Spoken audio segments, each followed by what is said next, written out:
Viva Saúde de hoje nós vamos falar sobre cuidados com as crianças no inverno. Não sai daí, já estamos no ar.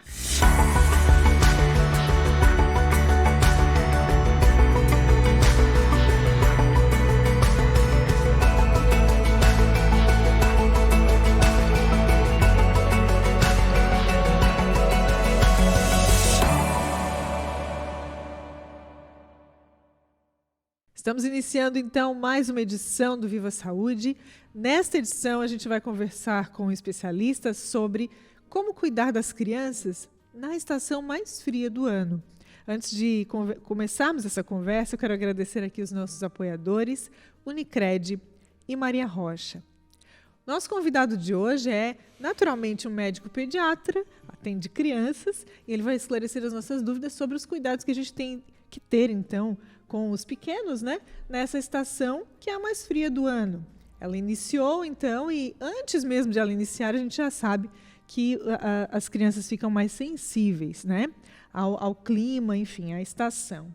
Eu quero apresentar, então, o nosso convidado, que é o Dr. Mauro Sérgio Fernandes da Silva. Seja muito bem-vindo, doutor, ao Viva Saúde. Obrigado. Deu certo a nossa gravação hoje, né? Graças que o doutor atende em Laguna, principalmente, né? Mas também atende aqui no Hospital Unimed. Uhum. Eu faço ainda tanto a maternidade do Hospital Unimed quanto o pronto atendimento. Não faço com o volume que fazia anteriormente, mas continuo trabalhando tanto na emergência quanto na maternidade e nas enfermarias, passando as visitas também.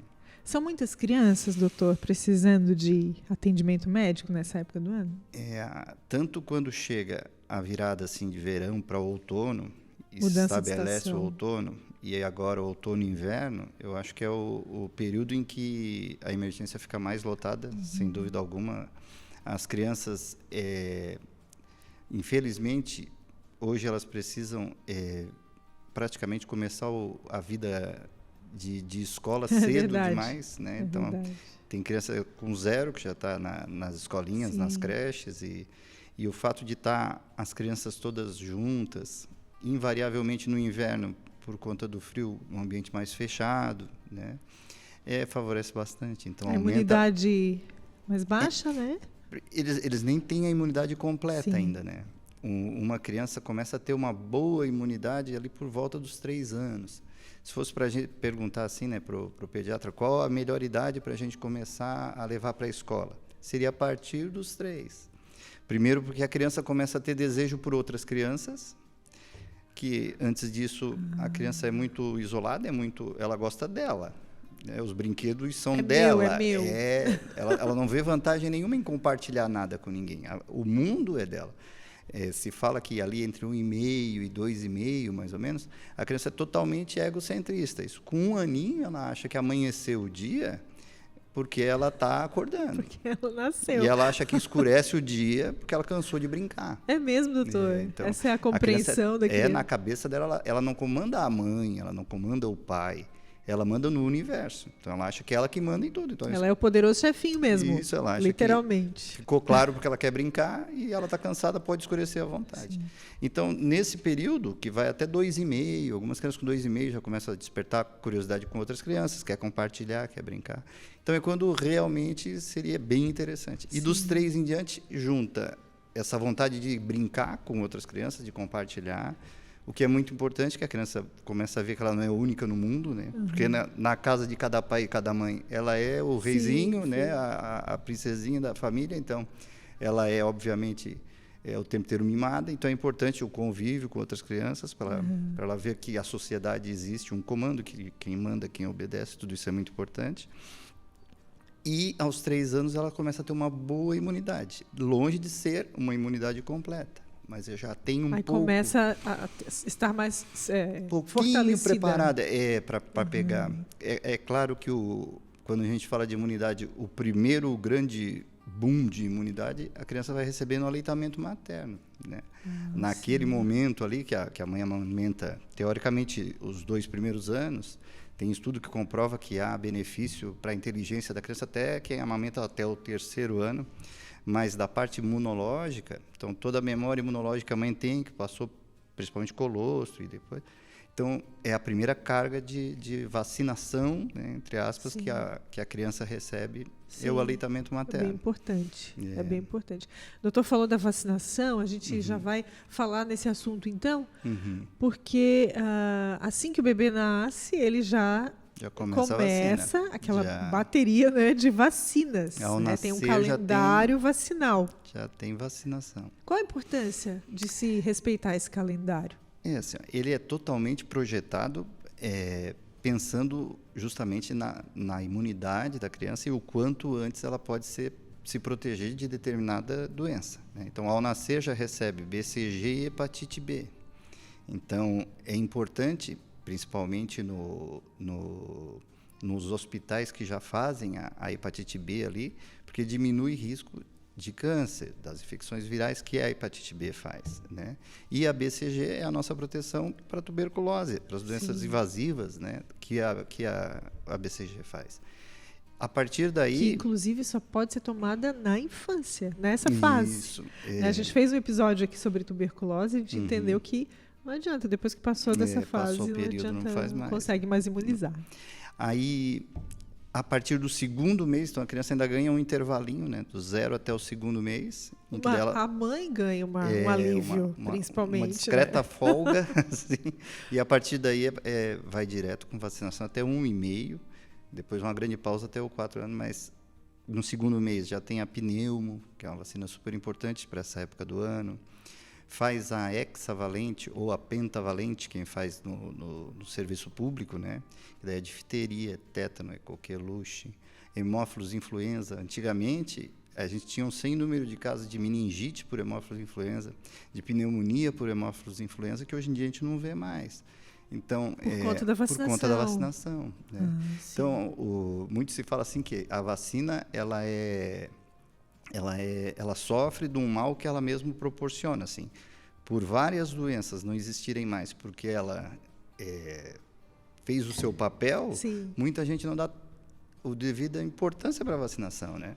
Hoje em dia a gente está remando muito, nós estamos na época de frio, então ali por março, por abril, a gente era acostumado a ver as pessoas fazendo vacinação contra a gripe, né, sazonal, com um número importante, assim, uma busca por atestado de quem era asmático, quem é bronquítico, quem tem problema imunológico, para fazer a vacinação pelo SUS. Esse ano, o SUS já liberou a vacinação para toda a população e, ainda assim, a margem de cobertura é baixíssima, está 30%, 40% no que eles querem na maioria das cidades. Quem tem condições de fazer a particular, vale mais a pena ainda, porque além da influenza B que tem na do SUS, tem um segundo tipo de B que vem na particular e que nos últimos anos, cada 50%, um ano sim, um ano não, o que acaba circulando muito é o que tem na privada. E esse ano está disponível e ainda assim uma baixa Os índices estão baixos. Bem baixo. A que se deve esse comportamento da população? Imagina-se, principalmente, que as pessoas estão cansadas mesmo. A gente chama de fadiga vacinal, né? Que a gente foi bombardeado pela vacinação de Covid, muita procura hospitalar, e aí a espera da vacina, e faz a primeira dose, faz a segunda. Muita fake news sobre vacina também. Né? Sim, muita informação equivocada. Né? Esse é um problema sério que a gente vive há anos, né? A ponto de, tu pega regiões da Europa, a Califórnia, ali nos Estados Unidos, que, por exemplo, ainda hoje tem casos de sarampo, que é praticamente erradicado, e aí a gente já teve caso importado no Brasil por conta disso. Então, assim, por conta de fake news, por várias histórias que contam e que não representam a verdade. Em medicina, praticamente, tudo que a gente vê, a gente tem que se basear em estudos sérios, né, de preferência que a gente chama de duplo cego, onde nem o médico, nem o paciente sabe o que está acontecendo, para a gente poder chegar a uma conclusão verdadeira. E a maioria dessas fake news é baseada no que aconteceu com o vizinho. E aí, no Covid, tu mesmo deve ter visto aí muita gente, eu não vou me vacinar porque um vacinou e morreu no outro dia. Né? Então, a gente sofre bastante. E eu acho que a influenza pegou esse cansaço e a gente tem visto muito caso positivo, principalmente influenza B, e os extremos das idades, né, os vozinhos e a criançada é quem tem mais risco, né? Então São é os uma mais pena. vulneráveis. É um risco que preocupa a gente, né?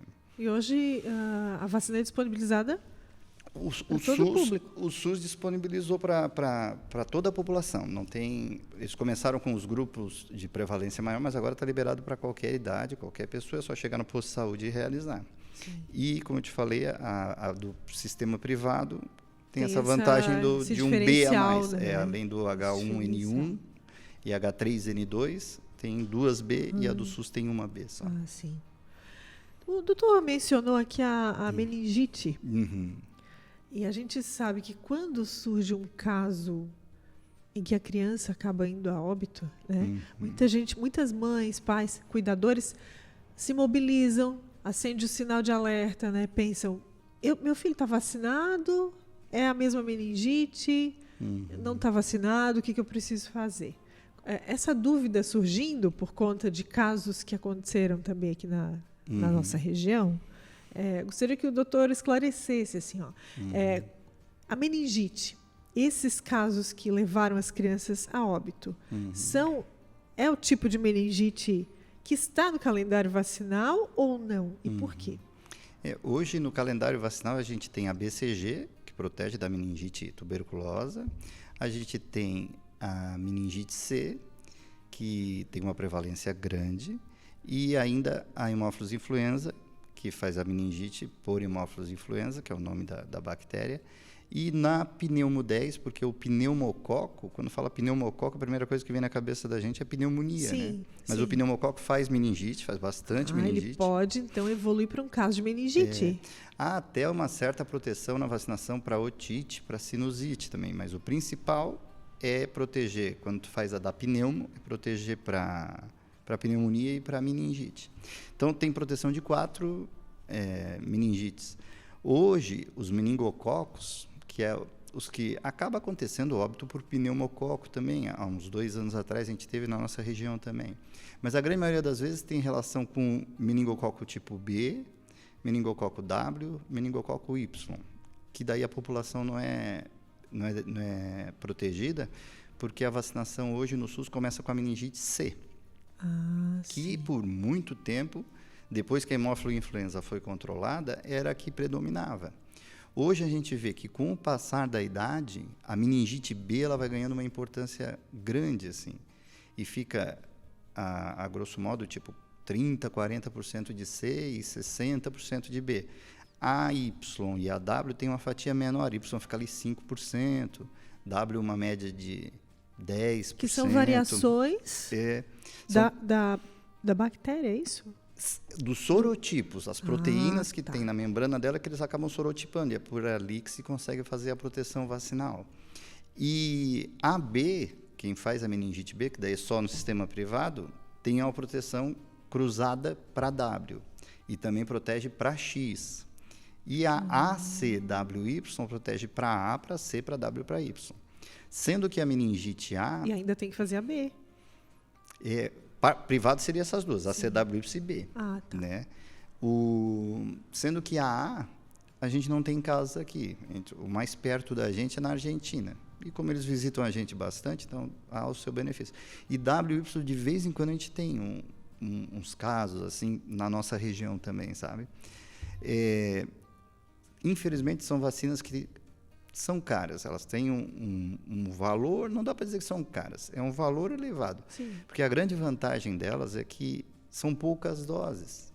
Então, apesar de ter um valor elevado, mas tu fazes depois de um ano uma dose, vai repetir com 4 anos. Isso a CWY. E com 11 anos, daí o SUS dá. A vacina, o reforço de 11 anos de idade, aí é fornecido pelo SUS. A ideia do SUS aquilo que a gente fala hoje, todo mundo entende, que é a proteção do rebanho. Antigamente a gente falava disso, o pessoal olhava para a gente estranho. Hoje todo mundo sabe o que é proteger o rebanho. Se falou bastante sobre isso. Se falou bastante por conta do Covid. Então, o plano do governo é esse. Como vai vacinar todas as crianças a partir de 11, por rebanho, tu vai diminuir, e aí as crianças não vão ter mais. A gente já vai... Uma resposta boa disso. O nosso problema hoje é a B ainda, que daí... é um custo ainda mais elevado que a CWY, e a partir de um ano vem dando aí 50%, 60% de meningite. Essa seria a mais letal. A Neisseria meningitidis, que é o nome da bactéria, né, que é protegida por essa... O pior de tudo é que ela age de forma muito rápida e, às vezes, sorrateiramente. Assim. A criança faz uma febre, começa a ficar mais jururu, a mãe observa, a criança fica mais jururu, corre para o hospital, o médico examina, às vezes não encontra nada, porque é início de quadro, e libera. E quando volta, às vezes a criança já está, o que a gente chama de chocada ou séptica, né? Outras vezes, um dos problemas da Neisseria meningitidis é que, além de meningite meningocócica, ela causa uma outra doença que se chama meningococcemia. Essa ainda mais grave, que é quando ela se multiplica no sangue e faz a sepse, que a gente chama. E ela forma manchas roxas na pele, umas manchas que não saem. Quando a gente comprime, se tu pega uma urticária, uma alergia, tu passa o dedo, a lesão some. E essa da meningococcemia, ela é fixa, tu pode passar que ela não vai sair, ela não some a digitopressão. E às vezes a gente pega uma petequia dessa na criança. E por mais que tu faça todo o tratamento correto, faz corticoide, faz o antibiótico, ainda assim o risco de óbito é gigante. Gira por volta de 60%, 70%, às vezes, o risco de letalidade. Então, é uma doença bastante perigosa e, por conta disso, a vacinação se mostra como uma coisa exuberante para te fazer e defender essa criança, né? A vacinação, ela seria uma forma de prevenção. Tem outras formas de cuidado que a gente possa lançar a mão também? O que a gente tem que fazer é o que puder arejar o ambiente, que é o nosso problema quando chega o outono e inverno, que a nossa região é bem fria, então a gente acaba deixando o ambiente fechado. Mas é super importante o lavar as mãos, né? Quando está pensando em escola, vai trocar a fralda, em seguida já lavar a mão, né? A higiene, hoje em dia, álcool gel, a criançada no consultório, a gente nota que foi uma coisa que pegou. Essa próxima geração não vai ter mão suja, eu acho que nunca mais, porque eles olham álcool gel e eles adoram. É outra leitura, né, desses hábitos. A gente usa, mas a criançada é incrível, o quanto eles passam de álcool gel. Então, acho que a próxima geração já não vai ter esse problema, mas lavar as mãos sempre, né? E as etiquetas da tosse. Quando tu ficares resfriado, se puder usar máscara, sempre vai ser positivo, porque ninguém sabe o que tu tens, né? Hoje tu vê uma pessoa com febre, com gripe, tem que pensar no mínimo que pode ser influenza e pode ser Covid. A gente tem visto menos casos? Tem, mas ainda existe o risco. Então, quando começa o estado geral a comprometer, é de a pessoa utilizar esses elementos para diminuir a transmissão, né? Sim. Então, vacinação e hábitos de higiene, evitar aglomerações nesses dias mais frios ou quando tem alguém com suspeita de algum problema. Isso, basicamente isso. Tomar o máximo de cuidado, né? E aí, tu pensando em imunidade, daí vai entrar na alimentação, na prática de esportes, no não estresse. Porque a avó já ia dizer para ti, tu não bota o pé no chão para não pegar friagem. Né? Então, por que existe isso? Porque o choque térmico acaba por diminuir a tua imunidade, né? Então, tu está num lugar quentinho, tu sai para um lugar frio, realmente baixa a imunidade, aumenta a possibilidade de tu contrair qualquer vírus. E aí, entre eles, meningite, né? Que além da meningite bacteriana, existe a viral. A, entre aspas, vantagem da viral é o fato de o óbito praticamente não existir, assim, por viral. Dá muita dor de cabeça, dá vômito, estado geral comprometido, mas é a raridade da raridade, enquanto a bacteriana é o oposto, né? O risco de letalidade vai por volta de 70%. Realmente, quando se ouve falar, né, de alguma situação assim, as mães realmente ficam preocupadas. E além do risco alto de letalidade, como eu te falei da meningococcemia, essa aqui, ela fica essas manchas roxas porque são vasos sanguíneos que acabam sendo comprometidos e eles explodem na pele, né? Então, é muito comum necrose de extremidade. Então, criança que acaba não falecendo, mas que perde o pé, perde parte da perna. Isso pode ser uma sequela. É bem comum. É bem comum ter sequela de Neisseria meningitidis. Eu falei mães, mas corrigindo, né? Mães e pais. Mães e pais e cuidadores, né? Bem isso. Doutor, falando de rotavírus, né? O rotavírus, eu tinha a impressão de que era uma doença já bastante controlada, né? Mas, eventualmente, a gente acaba ouvindo algum caso ou outro de que a doença avançou para complicações, né? Até onde é preocupante, o que se pode fazer também para evitar esse quadro? Quando a gente fala os quadros de rotavírus, que na realidade são vários os vírus que acabam dando, que a gente chama de enterovírus, que entra adenovírus, noravírus, o rotavírus, são vários. E aí É a tal virose? Isso, é o mais comum Tá de com se virose. chamar. Em pediatria, 70% das doenças acabam acontecendo por vírus, né? Mas a virose parece que pegou mais assim para quando é diarreia e vômito, né? Ah, meu filho está com virose. Mas na realidade, quando está resfriado, a grande maioria das vezes também é virose, né? Mas então essa magnitude de problema de diarreia, o rotavírus realmente ele consegue impor muito mais do que os outros vírus. Uma rotavirose vai dar aí 15, 20 diarreias por dia. Por dia? Pode dar. E vomita muito a criança. E aí a criança tem um grande problema que ela desidrata muito fácil. Então ela não precisa mais do que 3 episódios de vômitos para já ter uma desidratação considerável. E às vezes a criança não aceita o soro em casa. Sim. E se dá água, daí não é a mesma coisa. Antigamente se fazia muita propaganda do soro caseiro, né? Que realmente funciona, é bom, né? E acaba sal e açúcar, né? Sal e açúcar. Tinha até uma colher. Tinha colherzinha, a gente ganhava, medida, né? Ganhava no posto de saúde. É verdade. Então, com a vacinação do rotavírus, o número de óbitos por rotavirose caiu realmente. O número de casos também caiu muito. Então, até essa propaganda que se via na época, hoje em dia nem se faz, que a vacinação funciona super bem. Por muito tempo, houve problemas com essa vacina por conta de invaginação intestinal. Foram as primeiras vacinas feitas, umas que eram cubanas e tal. E aí, no fim, hoje tem uma vacina bem estabelecida, que tem uma efetividade boa. É muito comum também, falando de efetividade de vacina, as pessoas dizerem, né? Eu vou vacinar o meu filho, é 100%? Isso não existe em vacina, né? As proteções variam entre 70%, 80%, 90%. Ah, sim. 100%. Não vai estar totalmente imune, mas vai estar o que tu consegue, muito mais do que sem vacina. É o que todo mundo garante, assim, óbito, se tu és vacinado, provavelmente não vai ocorrer, porque faz uma boa proteção, né? Mas é muito comum isso, 100%? Não tem vacina 100%. Mas elas protegem muito, tanto que tu vê no dia a dia, coronavírus. Morreu 600 mil pessoas no Brasil, hoje não morre mais esse número de jeito nenhum por causa da vacinação. Influenza, H1N1, logo que entrou, meu Deus do céu. Eu me lembro, a gente entrava na Socimed, a loucura que era, a quantidade de casos, todo mundo assustado. Entrou a vacinação também, acabou. Então, graças à vacinação, como a gente falou antes, né, a gente consegue controlar. E foi assim com o rotavírus.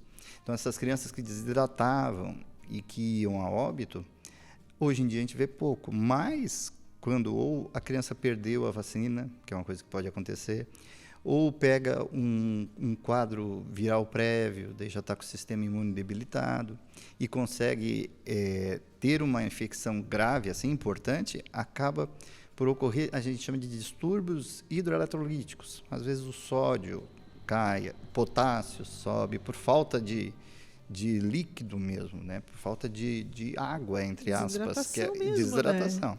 Então, aí acaba tendo que hospitalizar, a gente faz que a gente chama de fase rápida e as correções.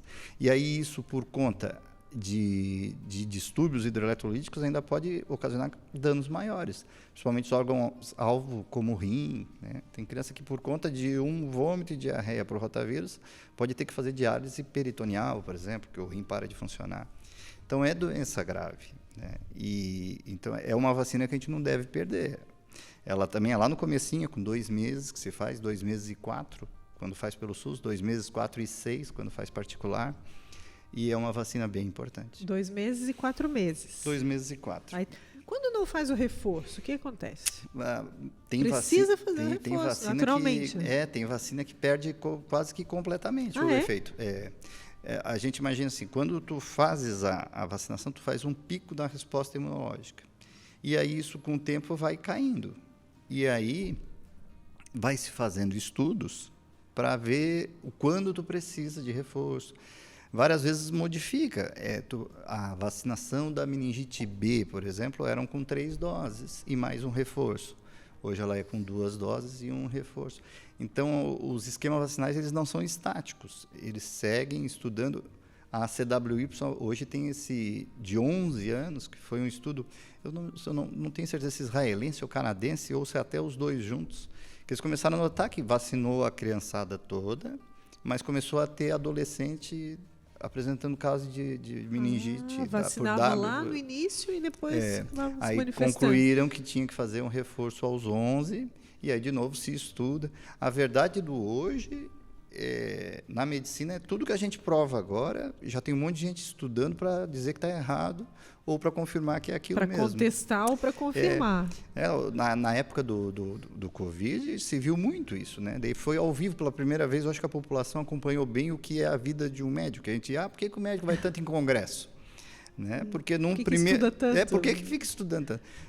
Não sei se tu recordas, logo que começou o boom da pandemia, a ibuprofeno não pode ser usado. Eu acho que essa informação durou 24 ou 36 horas. Já podia no outro dia. Mudavam as regras muito rapidamente. Né? Porque então, tudo aconteceu muito rápido. Isso é a vida do médico. Se a gente ficar... Eu sou formado há 23 anos. Eu acho que o que eu estudei em 2000 já mudou quase tudo, assim, né? Praticamente tudo. Quando eu fazia a pediatria, o nenê nascia... O nenê mudou também, né? A gente não podia dar banho no nenê, né? Não pode dar banho, é só paninho. Aí depois nascia, se dava banho. Aí agora se nasce, não dá de banho por 24 horas. Sim. Então, assim, a medicina, assim, vão se descobrindo vantagens e aí, né? Se aspirava o nenê, né? Nascia, aspirava todo. Hoje sabe que não é vantajoso. Então, a gente continua estudando. Uma adaptação constante, né? Constante. Importante que está sempre se atualizando, porque isso é sinal de que o conhecimento também está expandindo, né? Com certeza. Isso é uma segurança para o público também. Para a população, para a gente também, porque a gente está fazendo uma coisa achando que é benéfico e que não é, né? Então, é importante. Se tu te formas e não continuas estudando, em medicina, isso é impossível. Mas eu acho que a medicina ela traz essa carga de responsabilidade muito grande, né? O mundo anda rápido desse jeito agora, né?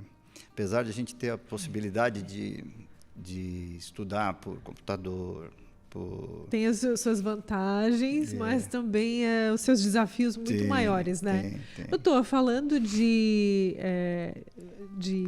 a gente falou de mães, pais, né? A preocupação. O que mais chega no teu consultório nessa época do ano? Que tipo de preocupação, assim, que... A gente fala mães porque normalmente as mães... As mães ainda que mais levam, né? No consultório. Hoje, principalmente na fase inicial, ali, o primeiro e segundo ano, quase sempre vai o casal. O pai também é bem participativo. Os 2 primeiros anos, eu acho assim que quase todo. Mas realmente...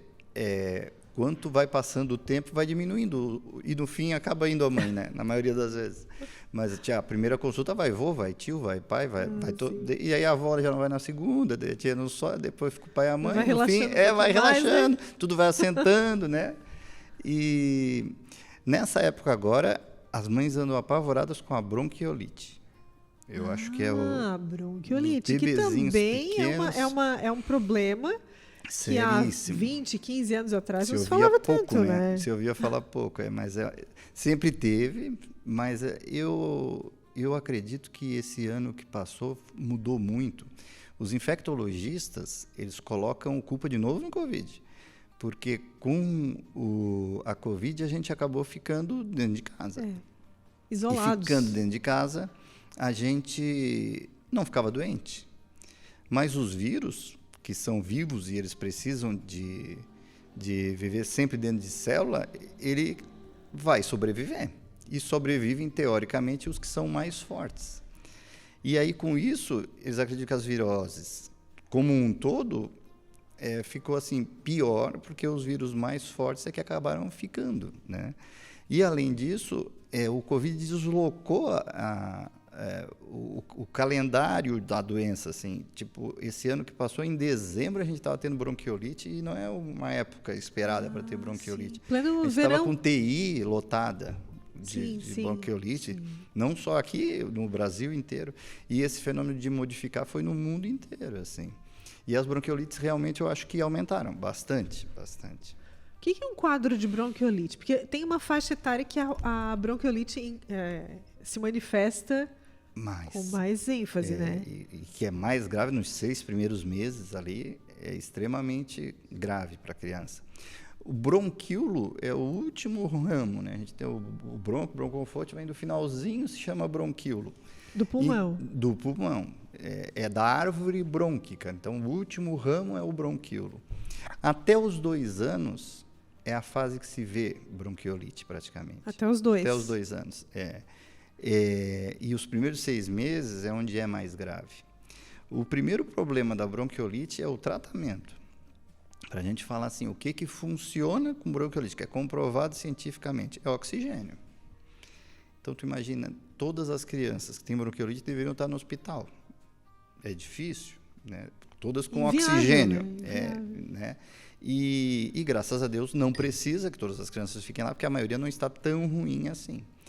Então, se estuda continuadamente, então é outra do que já... nebulização hipertônica, nebulização com adrenalina, nebulização com beta-2. São várias coisas que se tenta, mas que cientificamente, comprovando, a gente não consegue. Então, a única medicação que a gente sabe que funciona, realmente, é o oxigênio. Então, aí há dificuldade.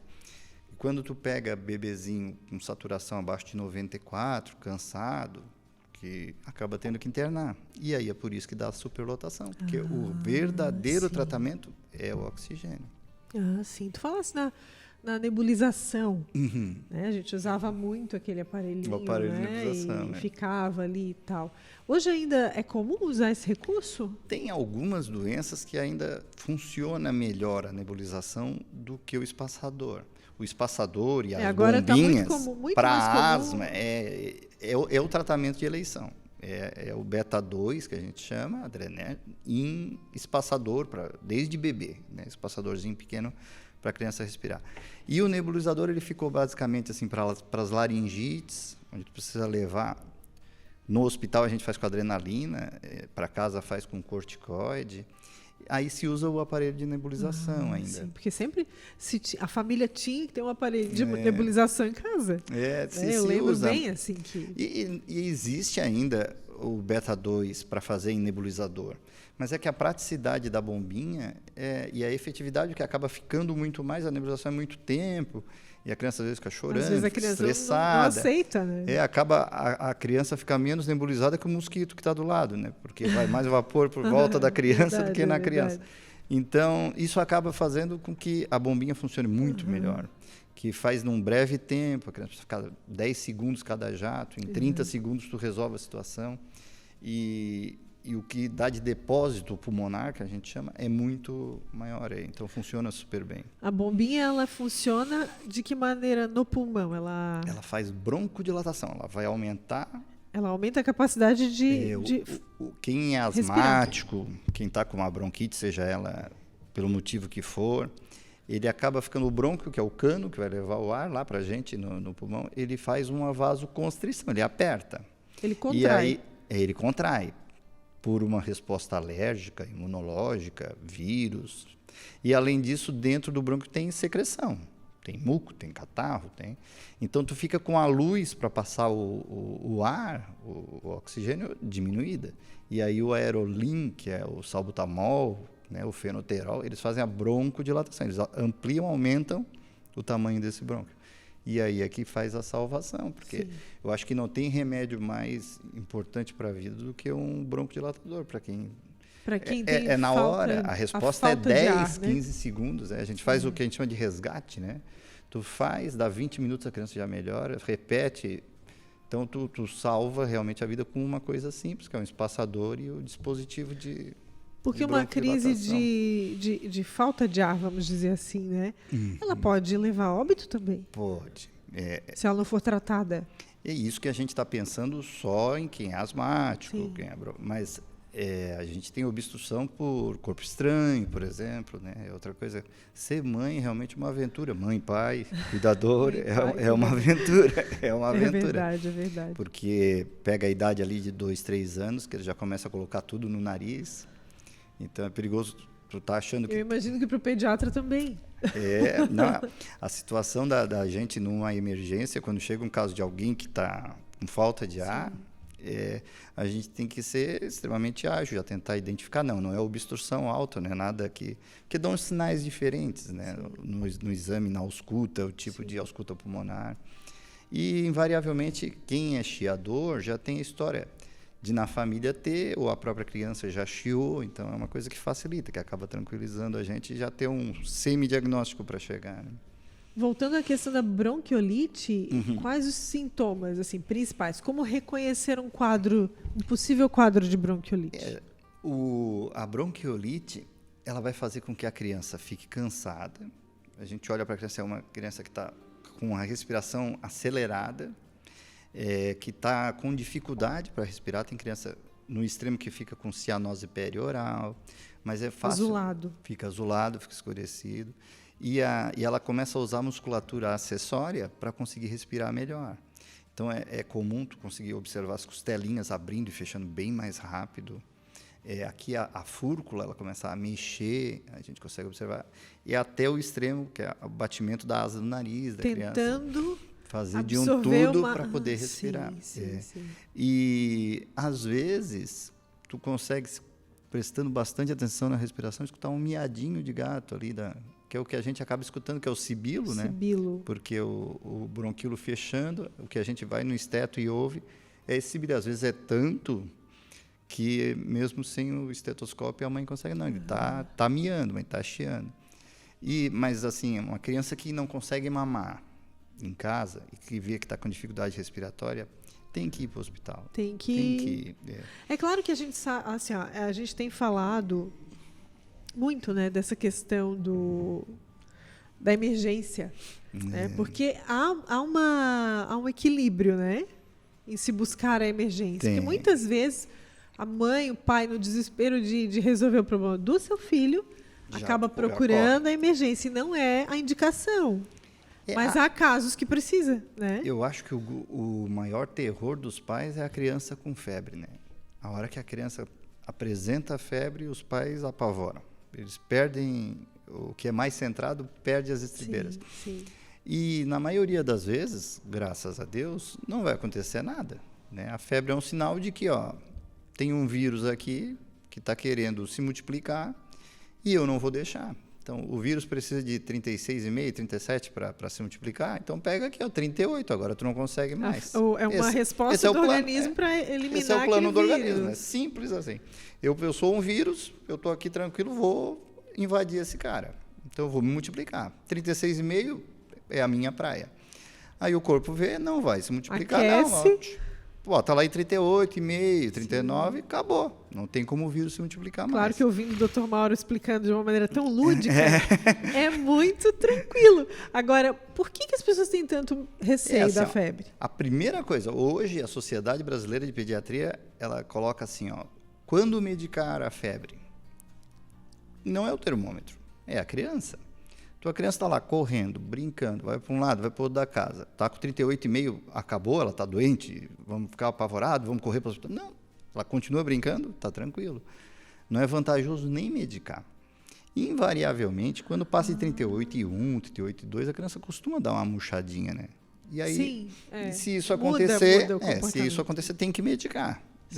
Mas 37,7, 37,6, 37,8. Que é a febrícula. A febrícula não há necessidade. Deixa o corpo trabalhar para evitar, né?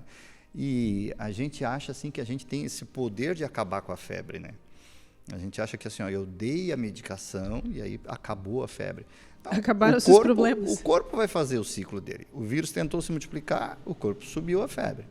A hora que parar essa atividade, o corpo vai baixar. Então a gente não medica para baixar. Porque o corpo não vai diminuir a temperatura só porque eu quis. Se o vírus está tentando se multiplicar ainda, vai continuar com febre. Tu pode ter dado 1 litro de remédio para febre, que o corpo não está nem aí porque tu deu, vai continuar com febre, porque não pode baixar a temperatura naquele momento, que vai ser pior para a criança. Então, para que a gente medica? É porque a criança passa mal. Isso, é um mal-estar. Isso. Então, quando a gente resolve dar uma medicação antitérmica, a gente está querendo melhorar o desconforto da criança. A gente quer que naquele período que ela tem a febre, ela passe bem. Então, é por isso que não se pega a criança e se põe no chuveiro. Que é uma coisa bem comum. É uma coisa bem comum. Vamos botar compressa fria na criança. Coitada. Vamos esfriar a temperatura. Não, assim, ó, medica. Não precisa enchê-la de coberta. Não precisa levá-la para o chuveiro. Vamos botar ela de uma maneira confortável. Né? Deita na caminha, põe a cobertinha que ela quiser, porque normalmente dá frio. Tem criança que tem calafrio antes mesmo da festa, se bate toda. Aí vai botar uma criança com calafrio embaixo do chuveiro. Quente e com frio. Virgem Maria, coitada, vai passar muito mal. Sim. A criança vai ficar com a boca roxa de novo. Né? Então, deixa lá. A hora que a temperatura começa a baixar, a criança mesmo já vai começar a jogar as cobertas fora. Sim. Invariavelmente. Ela sua também, né? Ela transpira, né? Invariavelmente. Vai dar 1h30, 2, a temperatura já segura. E aí, com 3, mais ou menos, ela vai começar a cair, e acabou. Tá, isso num quadro normal, virar o simples. Deu umas 4 horas, ela se mantém, já dá para pensar em intercalar de medicação, do que foi feito, né? De uma medicação para outra. Agora, a pergunta inicial, né? Eu levo para o hospital ou não levo? Ela estava brincando. Aí ela fez febre, ela deitou, ficou quieta. Mas a febre baixou e ela voltou a brincar. Tá rindo, tá brincando. Não tem motivo para ir para o hospital. Vai observando. Não há motivo. Tá rindo, tá brincando, vamos acompanhar. Agora, se a febre baixou e ela tá jururu igual, ela não quis saber de nada, ela tá caída no sofá, deve ser levada para o hospital. Se aparecer alguma mancha na pele, aquele medo da mancha da meningococcemia, né? Vale a pena levar para o hospital. Sim. Criança desandou a vomitar, também é o caso. Desidratação. No bebê menorzinho não consegue mamar, é um sinal de gravidade, né? Um neném que não consegue mamar, ou está séptico, ou está em vias de, ou está com dificuldade respiratória, porque o que o neném mais faz é mamar. Então, cuidando desses sinais, assim, está vomitando, está com mancha na pele, está muito caído, está com gemência, está muito abatido, tem que levar. Né? E quando a bebê, febre... até o 3º mês mesmo, deu febre, tem que levar. Não facilitar. Porque o risco de sepsis é gigante nessa fase, a gente não consegue nem diferenciar clinicamente. Uma criança com mais de 38, até o 3º mês de idade, vai para o hospital, invariavelmente a gente pede exames, a gente não vai só pelo exame clínico. Enquanto dali em diante é exatamente o contrário. A gente examina, a criança está bem, mãe, tu vais observar, 48 horas volta. Porque não tem como ninguém prever. A gente vê muita gente dizendo que eu fui no médico lá, ele não achou nada, no outro dia achou. Mas é assim mesmo, né? Às vezes é o ciclo... Tem os pródromos da doença que a gente chama, né? A hora que começa um quadro de febre e essa febre vai e volta, dura 2 dias e ninguém sabe o que é, mas no 3º aparecem as lesões de catapora, e aí todo mundo sabe que é catapora, o primeiro que examinou não tem culpa nenhuma. É porque são os pródromos. Que é no começo dos quadros, eles são muito iguais, né? Quase todos são idênticos, né? A gente pegou agora a época que estava começando a ter dengue aqui. Agora esfriou, a gente vai ter um pouco de paz, né? Porque os mosquitos vão dar... Os mosquitos não gostam muito do frio. Vão dar um pouco de paz. Mas estava um caso grave, severo. E aí chegava a criança com mal-estar, a gente já ficava. E agora? É influenza, é Covid, é dengue? Porque são muito semelhantes no começo. E aí a gente tem que contar com a parceria da mãe de, observa. Sim. Né? E a cada 48, reavalia. Mas aí, falando ainda da febre, doutor, pode ser que seja uma dúvida do público, né? A gente estava falando da febre baixa, que cedeu a febre quando tomou a medicação e tal, a criança começou a brincar, e aí pode ter um outro quadro de febre novamente, mas assim vai observando, não precisa levar para emergência. Mas quando a febre começa a aumentar, de 38, 39, não tem outro risco? O medo das mães é sempre com a convulsão febril, né? Que é uma coisa que apavora, assim. Mas a convulsão febril não é assim, 38 está tranquilo, 39 está mais perigoso, 40 piorou, 41 convulsionou. Ela tem a ver com a velocidade com que ela sobe. Sim. Então, se ela vai gradativamente subindo, 40, 41, 42, né? O corpo vai acostumando e não tem muito problema. É bem comum se ver convulsão febril quando a mãe nem sabia que a criança estava com febre. No primeiro episódio porque ela cresceu febre. Muito rápido a temperatura. Ela estava lá com 36 e pulou rápido para 38, 38,5. Já basta para ter. De positivo, para as mães ouvirem e ficarem tranquilas. A convulsão febril é benigna. O nome da doença é assim, convulsão febril benigna. Então, realmente não vai acontecer nada. Agora, a convulsão é uma coisa que assusta muito, é uma coisa muito feia, né? E é importante as pessoas saberem como se portar, né? Então, se está tendo uma convulsão febril, vale a pena ir para o hospital? Sim, tem que levar. Porque, além de convulsão febril benigna, tem N outros motivos. Sem desespero, mas levar para o hospital. Tem que levar. Aquela coisa de, tem que puxar a língua da criança, senão ela vai se afogar. Isso não é necessário. Mas é importante olhar na boca da criança se ela não está com chiclete, se não está com qualquer outra coisa na boca que possa afogar a criança. É importante que ela não se afogue com a própria saliva dela. Então, se o pai vai dirigindo na frente, ou a mãe vai dirigindo e o pai vai atrás, que bote a criança com a cabecinha de lado, para que o que tiver, porque é muito comum ter muita salivação, que a gente chama de seborreia, né?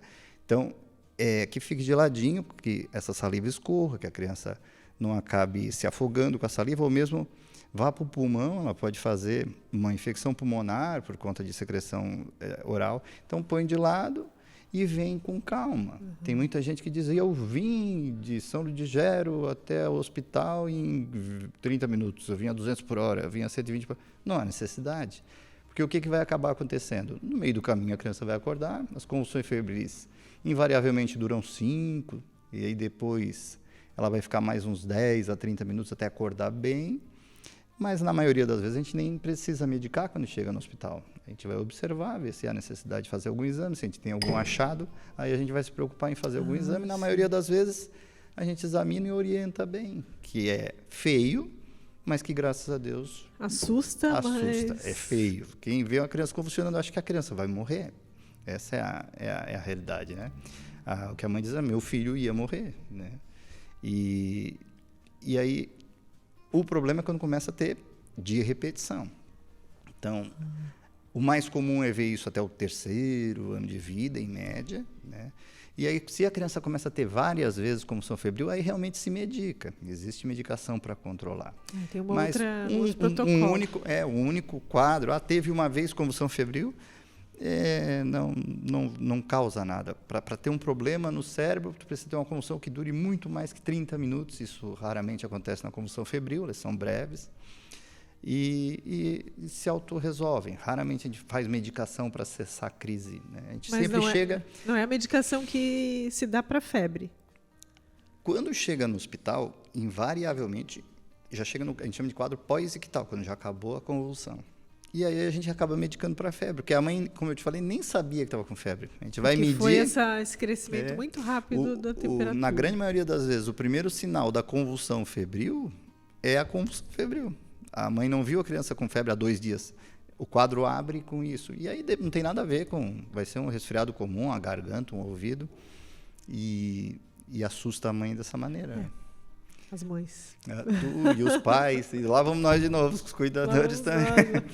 E outra coisa que tem se visto muito eu falei agora que pode ser infecção de garganta, de ouvido. Sim. A gente tem visto um grande número de casos agora de infecção de ouvido por lavagem correta do nariz. É outra coisa que é importante de se fazer. Porque a lavagem do nariz foi uma grande conquista que a pediatria teve, né? Sim. Porque... previne uma série de problemas, né? É muito comum. Nessa época do ano, a gente falou de várias doenças e a tosse, como entidade única, é o que mais atormenta as famílias. Sim, né? E ela não é uma causa, né? É só o que e ela não é uma causa. É um reflexo de defesa, né? E não dá para acabar com a tosse. E na grande maioria das vezes é do gotejamento pós-nasal. Vai ser 99% das vezes, a criança deitou, a secreção caiu. Então, essa lavagem nasal que é salvadora tem sido mal feita às vezes. Então, todo mundo sabe que eu lavo aqui, sai o catarro pelo outro lado do nariz, às vezes não sai, mas engole e não tem problema nenhum, está lavado, né? Mas o problema é a pressão com que as pessoas têm feito essa lavagem, que se usa seringa muitas vezes para fazer essa lavagem, e toca pressão demais, e aí com isso acaba entrando na tuba auditiva a secreção e causa otite. Essa informação. Então, existe os soros que são fabricados, né? Que já vem com válvula. Esses, por mais que tu coloque, eles têm um jato que é um aerosol, lava bem, né? Que é aquele... Os normais, que se acha em farmácia. Que sai uma pequena Antigamente quantidade, a gente né? bombeava, hoje em dia ele sai igual o desodorante, ele é em spray, né? Jetzinho. E sai uma boa quantidade, mas ele sai com jato aberto, então tu não consegue chegar lá no ósseo. E Ele na já sai com a seringa, quantidade certa. a pessoa tem que saber fazer, como com as garrafas que tem de higiene, né? Porque pensar assim que é bem importante o volume de soro para lavar. Não precisa se preocupar com a pressão. E o pessoal tem colocado muita pressão. E às vezes nem toda Dica criança importante. ela está disponível e feliz em fazer a lavagem nasal. Tem criança que já está fazendo dela mesma. Tem criança que faz sozinha. Faz sozinha. Essa raramente vai colocar pressão demais, porque ela já sabe quanto é que ela aguenta, né? E às vezes é a mãe que faz, o pai está segurando a cuidadora nas pernas, e aí acaba... Quer fazer de uma vez. Então é uma coisa importante para se dizer para essa época aí, lavar, não vai parar de lavar, mas que não coloque tanta pressão na seringa a hora que for lavar. Isso é importante. E outra coisa é que não precisa lavar se não está encatarrada.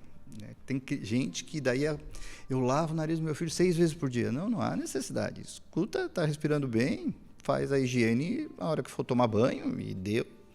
Então tem mães e pais que acabaram botando, não, isso é a salvação, então eu vou fazer 6 vezes por dia. E aí acaba tirando muito da defesa do nariz da gente, que é uma outra coisa importante. Equilíbrio. Tudo na quantidade certa medida é bom. Certa, é bom. É verdade. O exagero não presta para quase nada. Doutor, acredita que a gente está acabando a nossa conversa? Chegamos.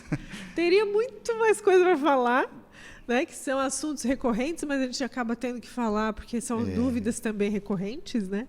Mas eu só quero resumir aqui, me ajuda se eu estou fazendo um resumo correto. Higiene, né? Higiene, principalmente mãos, né?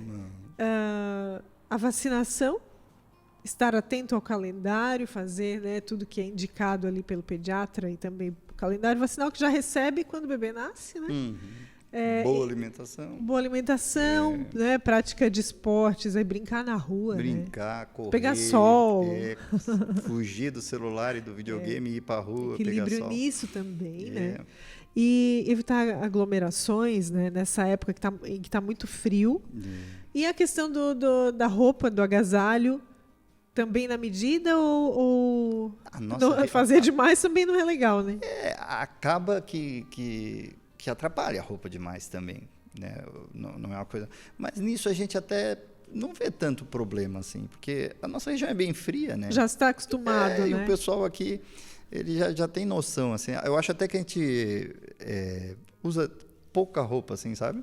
Porque chegam as crianças na emergência, sempre com a temperatura boa, de mãozinha, de pezinho. Eu acho que isso é tranquilo. Tranquilo. A nossa população já domina bem a quantidade de roupa. Mas é isso, né? O checklist é esse, Acredito né? que sim. Doutor, quero te agradecer, né, a presença aqui, dizer também. que o espaço está sempre aberto para a gente estar falando aí sobre a saúde dos pequenos também, prevenção, né? Acho que é importante a gente sempre bater nessa tecla do cuidado, né, para que não se precise realmente passar por nenhuma outra situação, mas quando passar, saber que tem aí uma equipe de pediatras, de profissionais. Tem, né? A nossa região, graças a Deus, é muito bem servida. assistida. Eu acho assim que a Tubarão e toda a região tem um pool de pediatras muito bons e a equipe que os hospitais e as clínicas têm conseguem suprir todos os problemas. A gente tem uma resolutibilidade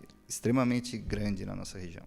Muito obrigada mais uma vez pela tua presença aqui. A gente também agradece a você que nos acompanhou até aqui. Lembra de compartilhar esse conteúdo para quem você conhece nas suas redes sociais, para que mais e mais pessoas tenham acesso a essa informação. Até o próximo Viva Saúde. Quero agradecer aqui os nossos apoiadores, Unicred, Maria Rocha, e a gente fica por aqui. Até a próxima edição.